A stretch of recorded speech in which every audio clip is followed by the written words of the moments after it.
বিএনপির সাবেক মন্ত্রী এবং কেন্দ্রীয় নেতা রুহুল কুদ্দুস তালুকদার দুলু বলেছেন, বিএনপি ভারতের প্রেসক্রিপশনে রাজনীতি করে না।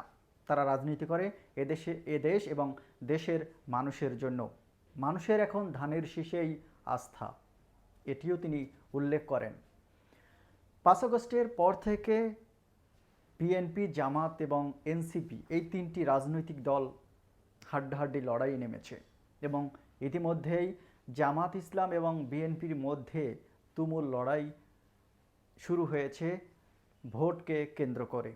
কে কত বেশি জনবলকে আকর্ষণ করতে পারে, কারা বেশি জনবলকে নিজেদের দিকে নিয়ে আসতে পারে, আর এটি নিয়েই শুরু হয়েছে ত্রয়োদশ নির্বাচনের প্রস্তুতি।